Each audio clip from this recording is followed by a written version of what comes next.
नमस्कार, बहुत स्वागत है आपका। आप देख रहे हैं द न्यूज, आपके साथ मैं सृष्टि मिश्रा। कांग्रेस का भारत जोड़ो यात्रा अब अंतिम पड़ाव पर है। आपको बता दें कि जम्मू के बनिहाल में कांग्रेस ने अपनी भारत जोड़ो यात्रा पर रोक लगा दी है। वो इसलिए क्योंकि एक बार फिर से कांग्रेस ने सुरक्षा को लेकर आवाज उठाई है, एक बार फिर से सुरक्षा पर सवाल खड़े किए हैं। कहा यह जा रहा है कांग्रेस की तरफ से कि हमें सुरक्षा नहीं मिल रही है और यही कारण है कि आज हम बनिहाल में अपनी यात्रा को रोकते हैं। लेकिन फिलहाल आपको बता दें कि यह भी बात सामने आ रही है कि बनिहाल से राहुल गांधी कश्मीर के अनंतबाग जाने वाले हैं और इसके बाद कांग्रेस की भारत जोड़ो यात्रा का समापन हो जाएगा। 133वें दिन पर भारत जोड़ो यात्रा चलाई जा रही है और कांग्रेस का आरोप है कि सुरक्षा नहीं मिल रही है, इस वजह से हमें अपनी यात्रा को यहीं पर रोकना पड़ा। और उसके बाद कांग्रेस के तरफ से राहुल गांधी कहते हैं कि जब हमें सुरक्षा नहीं मिलती है तो यात्रा का आगे बढ़ना खतरे से खाली नहीं है और यही कारण है कि आज हमने अपनी यात्रा को रोक दिया है। और आपको यह भी बता दें कि कांग्रेस महासचिव केसी वेणुगोपाल ने कहा है कि ऐसे में जब सुरक्षा नहीं दी जा रही है तो हम राहुल गांधी को आगे बढ़ने नहीं दे सकते हैं, इससे उनकी जान पर भी खतरा है और जिस तरीके से भारत जोड़ो यात्रा चल रही है उस पर कुछ भी हो सकता है। आपको बता दें कि जम्मू में भूस्खलन और पहाड़ों से पत्थरों का गिरना, ये सब भी कारण बताए जा रहे हैं। राहुल गांधी थोड़े से चिंतित हो गए हैं कि भारत जोड़ो यात्रा को आगे नहीं बढ़ाई जा सके और इसके साथ ही लगातार सुरक्षा पर कांग्रेस सवाल उठाती है कि हमें सुरक्षा नहीं मिल रही है जितना हम चाहते हैं और जब तक हमें सुरक्षा नहीं मिलेगी हम आगे अपनी यात्रा को नहीं बढ़ाएंगे। कांग्रेस के ट्विटर हैंडल पर भी लगातार ये बातें लिखी जा रही है कि कश्मीर की वादियों से मोहब्बत का पैगाम, ये मोहब्बत वाला हिंदुस्तान है जो बटेगा नहीं बल्कि जुड़ेगा। अब आपको बताते हैं कि कांग्रेस की भारत जोड़ो यात्रा में कौन शामिल हुआ है। कांग्रेस की भारत जोड़ो यात्रा में आपको बता दें जम्मू कश्मीर के पूर्व मुख्यमंत्री उमर अब्दुल्ला दिखाई दिए हैं, जिसके बाद से सियासत अपने चरम पर है। उमर अब्दुल्ला कांग्रेस में भारत जोड़ो यात्रा कर रहे हैं, कांग्रेस के साथ मिलकर राहुल गांधी के साथ वो टोपी पहने हुए दिखाई दे रहे हैं, जहां जनता लगातार ये क्वेश्चन पूछ रही है कि उमर अब्दुल्ला का यहां पर क्या काम। कहीं ना कहीं जिस तरीके से उमर अब्दुल्ला ने हाथ मिलाया है, बात यही सामने आ रही है कि जम्मू कश्मीर में कुछ ऐसी बातें हैं और जम्मू कश्मीर में कहीं ना कहीं उमर अब्दुल्ला अपनी एक बार फिर से शासन को चलाना चाहते हैं, पहले जैसी जम्मू कश्मीर की स्थिति को करना चाहते हैं। यही कारण है कि वो लगातार केंद्र सरकार पर आरोप लगाते हैं। चुनाव कभी आपने सुना है? चुनाव है, चुनाव कब होंगे ना? 8 साल हो गए चुनाव नहीं हुए यहाँ पे, 8 साल। ये पहली मर्तबा है कि इतना लंबा अरसा रहा है असेंबली इलेक्शन में। ये तो मिलिटेंसी के सबसे खराब दिनों में भी हमने इस तरह के हालात नहीं देखे। 8 साल जनाब। इससे पहले असेंबली इलेक्शन 2014 में हुए, अब 2023 शुरू हुआ है। ये लोग चाहते हैं कि हम असेंबली इलेक्शन के लिए भीख मांगें, लेकिन हम भिखारी नहीं हैं। हम हाथ नहीं फैलाएंगे इस इलेक्शन के लिए।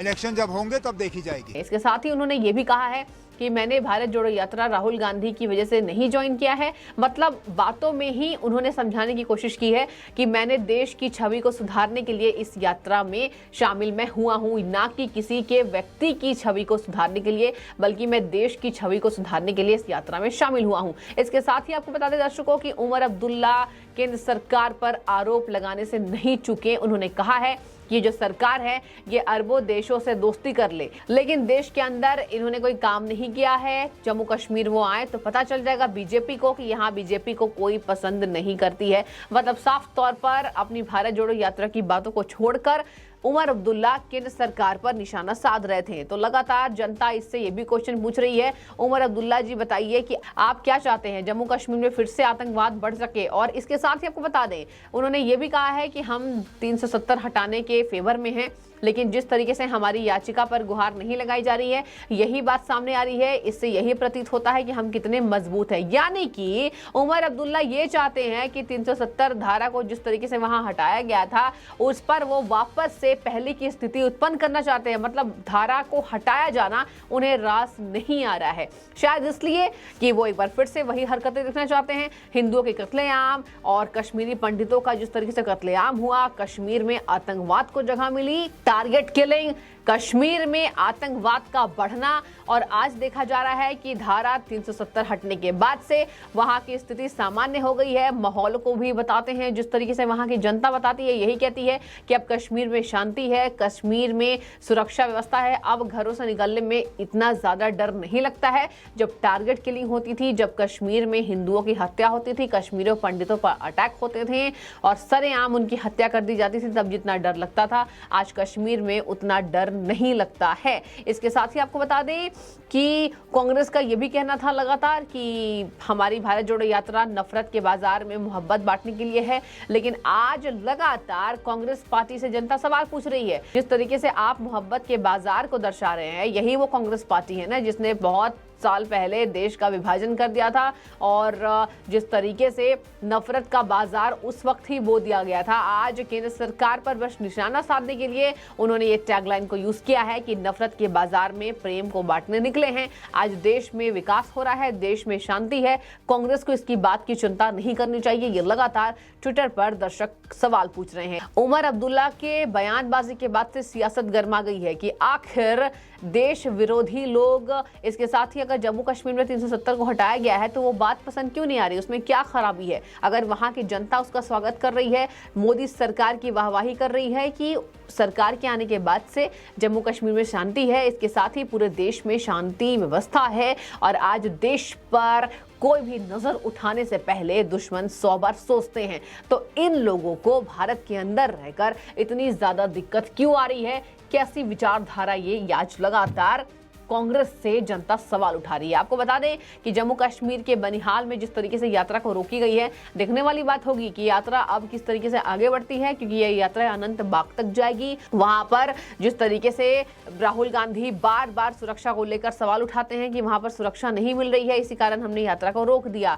और इसी के साथ आपको बता दें कि नेशनल कॉन्फ्रेंस के नेता यानी उमर अब्दुल्ला ने श्रीनगर से 120 किलोमीटर दूर इस राजमार्ग शहर में अपने आगमन पर संवाददाताओं को कहा कि हम छवि को सुधारना किसी के व्यक्ति की नहीं चाहते हैं, बल्कि पूरे भारत में देश की स्थिति को सुधारना चाहते हैं। अब्दुल्ला ने यह भी कहा कि यात्रा में वो इसलिए शामिल हुए क्योंकि उन्हें देश की छवि की ज्यादा चिंता थी। तो आज उमर अब्दुल्ला पर लगातार सवाल उठाए जा रहे हैं। इसके साथ ही उमर अब्दुल्ला से कई ऐसे क्वेश्चंस पूछे जा रहे हैं जिसके साथ शायद उनके पास जवाब ना हो। लगातार यही पूछा जा रहा है।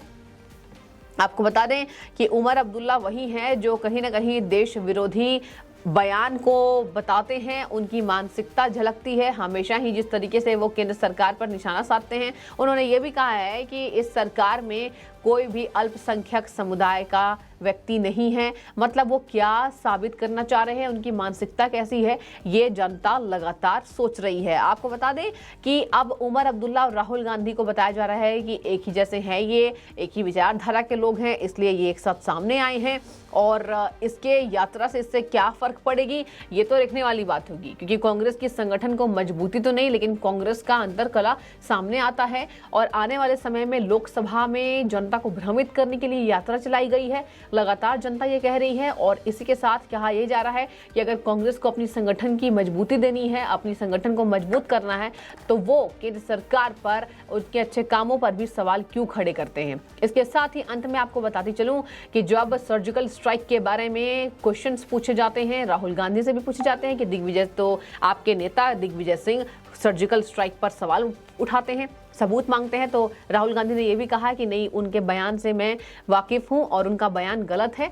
मैं किसी भी सेना पर सवाल नहीं उठाना चाहता, सेना पर सवाल उठाना गलत है। यही वो राहुल गांधी है जिन्होंने कुछ समय पहले बोला था कि भारतीय सेना चीन से पिट कर आई है। इसके साथ ही आपको बता दें उमर अब्दुल्ला ने भी कहा है कि नहीं, सेना के बारे में ऐसी बयानबाजी करना गलत है। तो फिलहाल कहीं ना कहीं दोहरे चरित्र का परिचायक कांग्रेस को आज जनता कह रही है कि कांग्रेस दोहरे चरित्र का परिचायक है।